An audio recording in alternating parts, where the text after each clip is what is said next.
ఆస్తి తగాలు వచ్చి గుణపాలచ్చుకు పొడి చేసుకుంటున్నారు. కానీ అప్పుడు రాముడు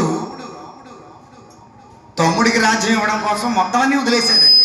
తండ్రి మాట జమదాటకుండా పుత్ర ధర్మాన్ని పాటిస్తూ అడవికి వెళ్ళాడు. కానీ ఇప్పుడా పొద్దున్న నాకు ఇస్తానన్నావు, ఎందుకు ఇవ్వలేదని వెళ్ళి దెబ్బలాడతాం. కానీ రాముడు దేవుడు ఎందుకు అయ్యాడు, ఇంటికి అయ్యాడండి. పుత్ర ధర్మాన్ని పాటించాడు. ఇది మన పిల్లలకి చెప్పాలి. తండ్రి నీ కోసం తన ప్రాణాన్ని సైతం కష్టపడి నిన్ను సుఖపెట్టడానికి నీకు జన్మనిచ్చి శక్తినిచ్చాడయ్యా. తండ్రి మాట ఎప్పుడు తప్పకూడదు. ఇలా రాముళ్ళ ఉండాలని మన పిల్లలకి చెప్పాలండి. మొగల రేకులు ఎనప రేకులు సీరియల్ చూడటమే సరిపోతుందండి.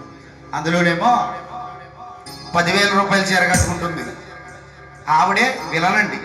కానీ నిజంగా భారతీయ స్త్రీలు ఎవరూ కూడా విలన్లు కాదండి. ఈ సీరియల్లో విదేశీ సంస్కృతులు చూసి ఇలా తగలడ్డారండి. అయితే విషయం ఏమిటండి అంటే రామాయణం, భారతం, భగవద్గీత ఇదంతా మన ప్రతి ఒక్కరింట్లోనే ఉండాలి. అన్నదమ్ములంటే ఆ రకంగా ఉండాలి. లక్ష్మణుడికి ఏం కష్టం అని చెప్పండి. చక్కగా సుఖంగా ఉండొచ్చు కదా, అన్నయ్య వెళ్ళిపోతున్నాడు కదా, నేను ఇక్కడ ఉండొచ్చు కదా అనుకోవచ్చు కదా. నీ వెనకాల నేను ఉంటాను. భరతుడు, అన్నయ్య తండ్రి మాట కోసం ఇలా వెళుతున్నావు, నా మాట నువ్వు ఇక్కడే ఉండిపో, నీ రాజ్యం నాకు వద్దు. నా తల్లి నా కోసమే కదా అడిగింది, నీ రాజ్యం నాకు వద్దా అన్నాడు. కనీసం నీ పాదుకులైనా ఇవ్వని బతిమిలాడాడండి రాముడు. శ్రీరాముడు పాదుకులు తీసుకుని 14 ఏళ్ళు రాజ్యం ఏలాడండి భరతుడు. మళ్ళీ సుఖంగా ఉండలేదండి భరతుడు. ఏం చేశాడో తెలుసా? అన్నగారు ఏ రకంగా కందమూలాలు తింటూ జీవిస్తున్నాడో అదే రకంగా నంది గ్రామంలో ఒక ఆశ్రమంలో కందమూలాలు తింటూ జీవించాడండి భరతుడు. కూడా గొప్పవాడు. అన్నదమ్ములంటే ఆ రకంగా ఉండాలన్నమాట.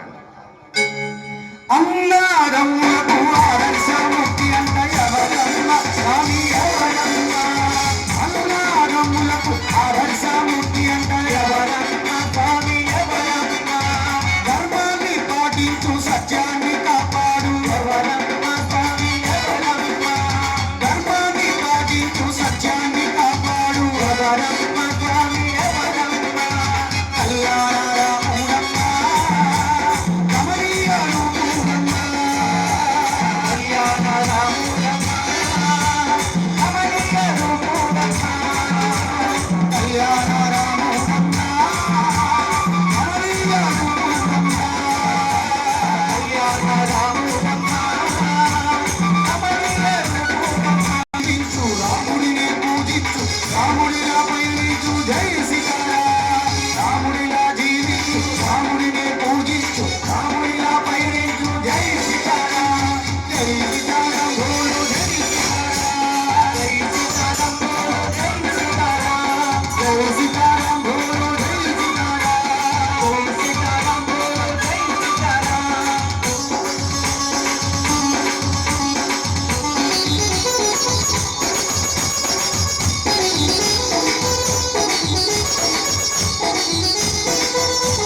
శుభ